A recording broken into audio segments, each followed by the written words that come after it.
अरे मान्यवर, अरे ये नए नौजवान लोग, चंद्रशेखर रावण जैसे जय भीम करने वाले, गलत नीतियों पर चलने वाले नेता लोग, अरे पंजाब तुम्हारे लिए खाली पड़ा है। जाओ पंजाब में जाकर मुख्यमंत्री क्यों नहीं बनते?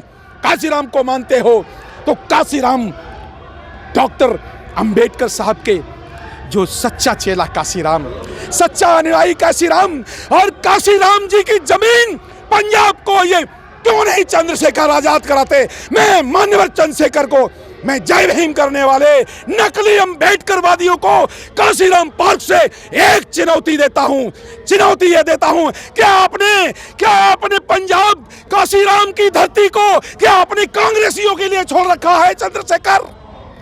चंद्रशेखर, आप जय भीम उत्तर प्रदेश में करते हो। मान्यवर बामन मेश्राम, तुम भी महाराष्ट्र को तुमने छोड़ रखा है क्या कांग्रेस के लिए? क्या बोरकर ने पूरा देश कांग्रेस और बीजेपी के लिए छोड़ रखा है?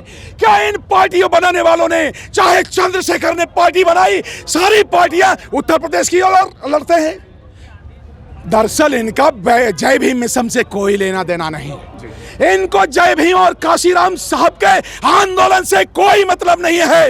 इन्हें तो सिर्फ मान्यवर काशीराम साहब ने जो बीज बोए, जो फसल बोई, जो फसल लहलाई, तो जब राज सत्ता में जब आई बीएसपी, तब वो फसल काटने आए हैं, जय भीम करते हैं। हाँ, नौजवानों को मेरा संदेश है, मुझे एक बड़ी खुशी है कि अंबेडकर समाज पार्टी बनी, लड़ाई भी लड़ने लगे, लेकिन वो लड़ाई लड़ किससे रहे?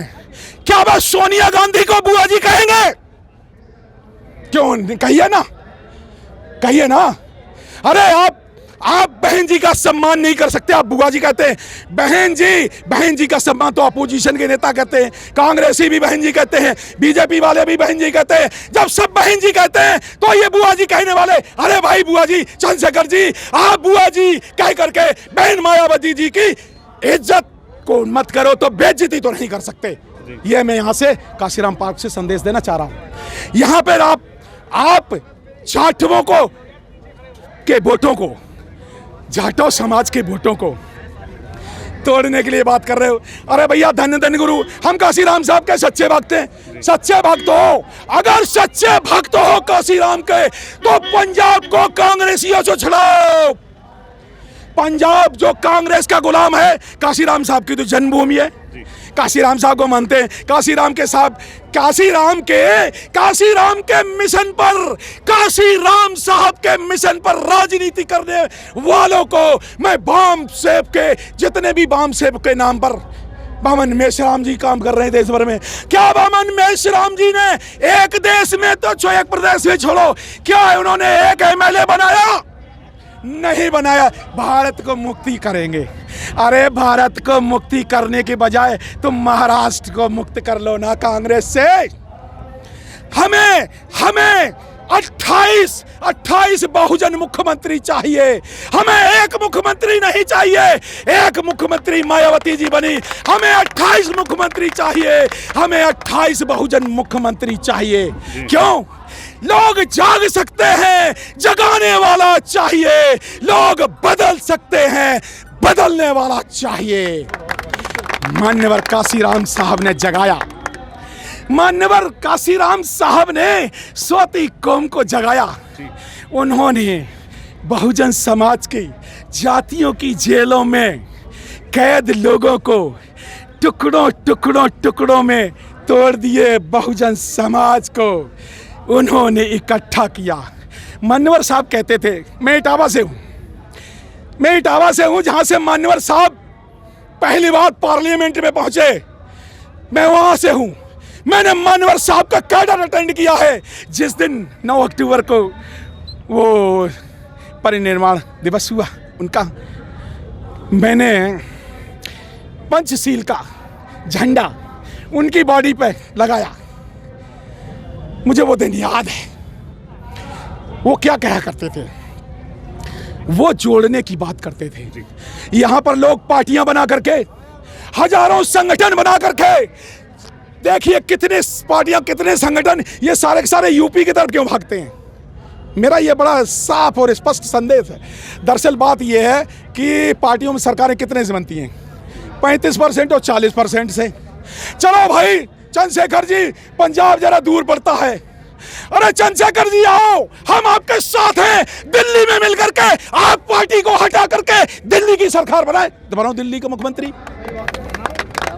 नहीं बनोगे, क्यों नहीं बनोगे? मेहनत करनी पड़ेगी ना। काशीराम साहब मेहनत करना सिखाते हैं। काशीराम साहब अधिकारों को लेने की बात करते हैं। काशीराम साहब धन धन गुरु, और सिर्फ अरे भाई गुरुदास, जो गुरु रविदास ने भी ऐसा चाहूं राज में जहां मिले सभी को अन्न, तो रविदास प्रसन्न, राज सत्ता की बात की रविदास ने। आप कैसे रविदास के मानने वाले हैं? धन धन गुरु कहने से, गाना गाने से कभी कुछ होने वाला नहीं समाज का भला। रविदास के मानने वालों, रविदास के मानने वालों, राज सत्ता की लड़ाई लड़ो। एक वोट का जो अधिकार है उसकी बात करो, उससे ही सामाजिक परिवर्तन होगा। आप समाज को बांटो मत। अगर मान्यवर ने राज सत्ता की लड़ाई लड़ना सिखाई, ना कि राज सत्ता से दूर होना सिखाया, तो आप बताओ ना, सत्ता तो वोटों से बनती है। आप जाति के, एक जाटो जाति, चमार जाति के वोट अगर दो पार्टियां लगी, कैसे सत्ता बनेगी? तो दुश्मनी कौन कर रहा है? बात समझ में आई? ये 2022 में बहुत बड़ा धोखा होने वाला है, और इस धोखे से बहुजन समाज को बहुत ज्यादा सचेत रहना है। किस तरह के धोखे की बात कर रहे हैं आप? मान्यवर इसलिए बात कर रहा हूँ, शॉर्टकट है, मैंने बहुत सारे शॉर्टकट बहुत सारे देखे मैंने, इसलिए बात कर रहा हूँ। एक मान्यवर साहब कहते थे, एक बहुजन सच्चा कार्यकर्ता 10 साल में बनता है। 10 साल में बहुजन कार्यकर्ता बनता है। क्या मान्यवर चंद्रशेखर ने 10 साल समाज को जगाने के लिए काम किया है? 10 साल कर लो, ठीक है, जरा 2022 गुजर जाओ, क्योंकि मनुवाद से लड़ाई है। मनुवाद से लड़ाई 2025 तक है, ये 2022 है, ये सेमीफाइनल है। तो सेमीफाइनल जब अंतिम युद्ध से पहले वाला युद्ध है, उस समय आप बहुजन समाज को के लोगों को धोखा दे रहे हैं। भाई साहब मैं कह रहा हूं, आप 5 साल काम कर लो। मैं चंद्रशेखर जी आपको पंजाब का मुख्यमंत्री बनाने के लिए पंजाब के गांव-गांव आपके साथ चलूंगा। मुझे भी 35 साल हो गए, मुझे 35 साल हो गए काम करते करते जय भीम के लिए। नीली शर्ट भी पहनता हूं। क्या मैं जय भीम का मानने वाला नहीं हूं? जय भीम का मानने वाला तो कोई है। सफेद शर्ट पहन करके एक बात और बता दें, बहुजन समाज को एक और यहां से संदेश देना चाहूंगा। राजनीतिक संदेश आज देने का बिल्कुल मन है, क्योंकि पिंजरे से शेर आजाद हो गया है। तो राजनीतिक संदेश ये है कि कुछ लोग सफेद शर्ट पहन के जय भीम करते हैं। जय भीम तो माननीय मोदी जी ने भी जय भीम किया। उन्होंने जय भीम किया पार्लियामेंट में ऐसे झुक करके, और ऐसे उन्होंने तो प्रणाम भी किया संसद को। जय भीम तो वो भी करते हैं, तो क्या वो जय भीम वाले हैं? सारा अधिकार तो छीन लिए। कैसे जय भीम वाले?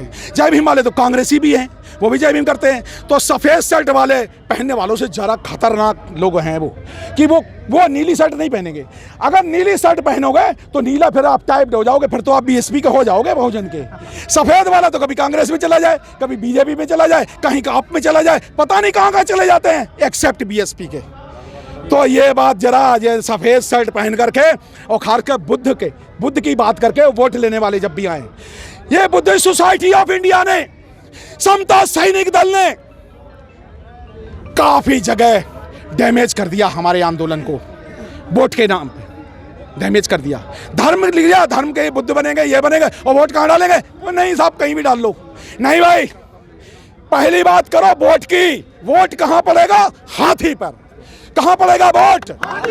कहां पड़ेगा वोट? जिसकी जितनी संख्या भारी, जिसकी जितनी संख्या भारी, जो बहुजन की बात करेगा, जो बहुजन की बात करेगा, जो बहुजन की बात करेगा। अगर आपने अभी तक हमारा चैनल सब्सक्राइब नहीं किया है तो सब्सक्राइब करें और घंटी का बटन बिल्कुल भी दबाना ना भूलें, ताकि सभी लेटेस्ट खबरें पहुंच सकें आप पे सबसे पहले।